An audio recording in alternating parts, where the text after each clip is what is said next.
All right guys, England को 3-0 से white wash करने के बाद में बारी आ चुकी है चैंपियन ट्रॉफी को 5-0 से व्हाइट वॉश करने की, मतलब कि भाई ट्रॉफी उठाने की। क्योंकि भाई अगर ट्रॉफी हमने नहीं उठाई तो रोहित शर्मा का तो पता नहीं, पर गौतम गंभीर की जगह कोचिंग से जरूर उठ जाएगी। और हमारा पहला मैच बांग्लादेश के सामने स्टार्ट हो रहा है 2:30 पे, तो सभी लोग एकदम रेडी रहना। और अगर आप टेलीग्राम चैनल को ज्वाइन नहीं किए हो तो ज्वाइन कर देना, वहाँ पे मैं आपको सारी अपडेट्स देता रहूँगा। और अभी फ़िलहाल टीम इंडिया दुबई में प्रैक्टिस कर रही है, उसका भी मैंने काफ़ी सारे फ़ोटोज़ और वीडियोस डाले हैं। तो भाई एकदम अपडेटेड रहना चाहते हो तो टेलीग्राम चैनल ज्वाइन कर लेना, चैनल के अबाउट सेक्शन में लिंक है। तो ऑल राइट, अब मैं हमारे मेन टॉपिक के ऊपर आते हैं। तो मेन टॉपिक आज के वीडियो का ये रहने वाला है, आज मैं स्क्वाड रिव्यू के बारे में भी बात करूंगा, आज मैं बात करूंगा प्लेइंग 11 के बारे में भी, स्ट्रेंथ और वीकनेस के बारे में भी आज बात होगी इस वीडियो में।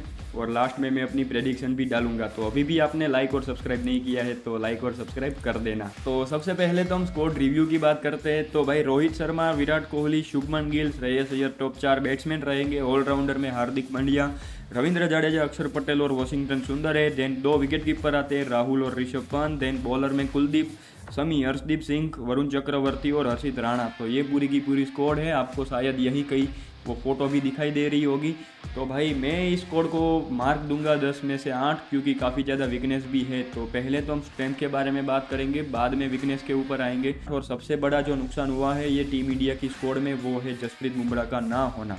जसप्रीत बुमराह का हर एक मैच में 10 ओवर बहुत बड़ा मैटर रखता था इंडिया की जीत और हार में, पर अब तो वो है नहीं। अब विदाउट जसप्रीत बुमराह हमारी टीम इंडिया कैसा परफॉर्मेंस करेगी वो तो आगे आने वाला समय ही बताएगा। क्योंकि यार जसप्रीत बुमराह तो ये स्क्वाड में नहीं है इंजरी की वजह से, पर साथ में डीएसपी साहब भी नहीं है। ये सिलेक्शन से तो हमें साफ साफ पता चल रहा है कि केकेआर के प्लेयर को ज़्यादा प्रायोरिटी मिल रही है इंडियन टीम की स्क्वाड में। क्योंकि यार नो डाउट हर्षित राणा बहुत बढ़िया बॉलर है, पर as compare to Mohammed Siraj better था। क्योंकि Mohammed Siraj highest wicket taker था टीम इंडिया के लिए, और हर्षित राणा केकेआर के लिए अभी तक। ठीक है भाई, चलो अब जो हो गया है वो हो गया, अब तो हम कोई चेंजेस नहीं कर सकते। तो अब तो मैं पर्सनली चाहता हूँ कि भाई हर्षित राणा बहुत ही अच्छी बॉलिंग करे और हाईएस्ट विकेट टेकर रहे, और साथ में टीम इंडिया को एक ट्रॉफी भी जीता दे। तो चलो भाई, अब हर्षित राणा और जसप्रीत बुमराह के ऊपर मेरे को जितनी बातें करनी थी उतनी बातें कर ली है। तो अब भाई अब बारी है टीम इंडिया की स्ट्रेंथ और वीकनेस देखने की। अब टीम इंडिया की स्ट्रेंथ में सबसे पहला पॉइंट है टॉप ऑर्डर बैटिंग प्रूफ। भाई टॉप ऑर्डर ने प्रूव कर दिया है कि वो बहुत अच्छे फॉर्म में है, क्योंकि गिल का भी शतक आ गया,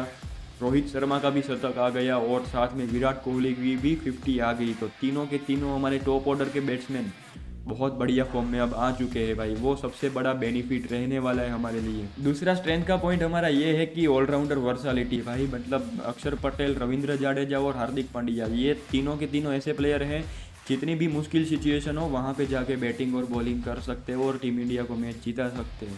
तो ये हमारा सबसे बड़ा स्ट्रेंथ पॉइंट था। तीसरा और आखिरी पॉइंट ये है कि भाई गौतम गंभीर और रोहित शर्मा के पास में स्पिन बॉलिंग के बहुत ज़्यादा ऑप्शन है, लाइक रविंद्र जडेजा, वॉशिंगटन सुंदर, वरुण चक्रवर्ती, कुलदीप यादव और साथ में अक्षर पटेल। भाई तो ये 5-5 स्पिनर है, और दुबई में तो स्पिन फ्रेंडली विकेट भी है। तो भाई हमारे लिए बहुत बड़ा प्लस पॉइंट हो सकता है ये। तो भाई हमने स्ट्रेंथ के ऊपर तो बात कर ली, अब वीकनेस के ऊपर भी आ जाते हैं। तो वीकनेस में सबसे पहला पॉइंट और सबसे बड़ा पॉइंट ये है कि fast bowling concern.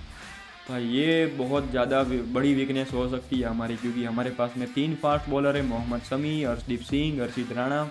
Harshdeep Singh और हर्षित राणा नॉन एक्सपीरियंस बॉलर है, अभी न्यू है ओडीआई में। और मोहम्मद शमी के पास में वो पुराने वाला फॉर्म नहीं है। तो इसी की वजह से भाई ये सबसे बड़ा कंसर्न हो सकता है हमारे लिए। दूसरा पॉइंट हमारा ये है कि death bowling and lack of finishing fire power, ये भी एक सबसे बड़ा कंसर्न हो सकता है हमारे लिए। क्योंकि जब हमारे बैट्समैन के पास में लास्ट के 10 ओवर में फिनिशिंग की बहुत ज़्यादा ज़रूरत थी, तब उतनी अच्छी फिनिशिंग मिल नहीं रही थी हार्दिक पांड्या और अक्षर पटेल और रविंद्र जडेजा से। सो गाइज ये हुई स्ट्रेंथ और वीकनेस के ऊपर बात। तो अब हम आते हैं हमारे इस वीडियो के मेन मुद्दे पे, प्लेइंग 11 के ऊपर हम बात करने वाले हैं। तो प्लेइंग 11 में मेरी प्लेइंग 11 आपको यही कहीं दिखाई दे रही होगी। सबसे पहले नंबर पे रोहित शर्मा कैप्टन, दूसरे नंबर पे साथ में ओपनर भी शुभमन गिल, तीसरे नंबर पे विराट कोहली।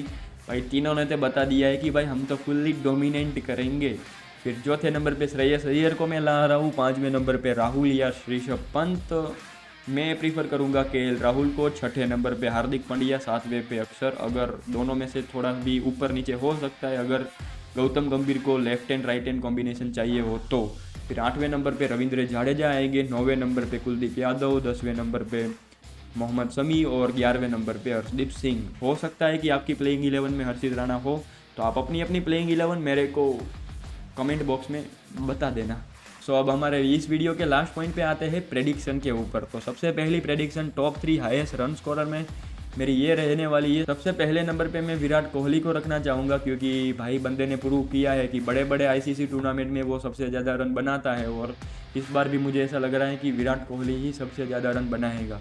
दूसरे नंबर पे मैंने श्रेयस अय्यर को रखा है, क्योंकि भाई बंदा फुल खतरनाक फॉर्म में आ चुका है। चौथे नंबर पे तो वो डोमिनेट कर रहा है। तो विराट कोहली के बाद में Shreyas Iyer highest run scorer में हो गए, और तीसरे नंबर पे गिल या तो रोहित शर्मा, दोनों में से कोई एक होगा। या तो शुभमन गिल तीसरे नंबर पे होगा, या तो रोहित शर्मा तीसरे नंबर पे हो सकता है। और अगर रोहित शर्मा की स्टार्टिंग वाली अप्रोच में रन आने लगे तो भाई बंदा पहले नंबर पे भी जा सकता है। ये तो बात हुई टॉप 3 हाईएस्ट रन स्कोरर के ऊपर। अब हम बात करते हैं कि टॉप 3 हाईएस्ट विकेट टेकर में कौन होगा। सबसे पहले नंबर पे मैंने हर्षदीप सिंह को रखा है, क्योंकि बंदे के पास में एक अलग ही विकेट टेकिंग एबिलिटी है। बंदा जब भी आता है 2-3 विकेट तो लेके ही जाता है। T20 में आई थिंक अब 4-4 विकेट भी लेने लग जाएगा ODI में, क्योंकि बंदे के पास में विकेट टेकिंग एबिलिटी तो भाई खतरनाक है। तो इसी की वजह से मैंने हर्षदीप सिंह को पहले नंबर पे रखा है। दूसरे नंबर पे रविंद्र जाडेजा को मैंने रखा है, क्योंकि दुबई में स्पिन फ्रेंडली विकेट होने वाले हैं, और वहाँ पे रविंद्र जाडेजा अच्छा परफॉर्मेंस कर सकता है। और बंदे का फॉर्म भी एकदम बढ़िया वाला आ चुका है India versus England ODI series में। और तीसरे नंबर पे मोहम्मद शमी हो सकते हैं। अगर मोहम्मद शमी भाई अपना फिर से वही वाला रिदम आ गया तो मोहम्मद शमी भाई फोड़ेंगे ये चैंपियन ट्रॉफी में। भाई लिख के ले लो ये। तो आप लोगों की प्रेडिक्शन क्या है वो भी मेरे को साथ साथ में आप मेरे को कमेंट बॉक्स में बताते रहना। तो यस भाई, यही था इस वीडियो में। मेरे को जितनी बातें करनी थी उतनी बातें कर ली है। अगर आपको ये वीडियो पसंद आया है तो please like share and subscribe कर देना। तो चलिए भाई, आपको मिलेंगे अगली वीडियो में, जो इंडिया वर्सेस बांग्लादेश का फर्स्ट ODI मैच होगा उसी के ऊपर मैं वीडियो लाऊंगा। तो ठीक है भाई, टेक केयर, जय हिंद, जय भारत। अगर पसंद आया है तो लाइक शेयर एंड सब्सक्राइब कर देना। तो बाय बाय।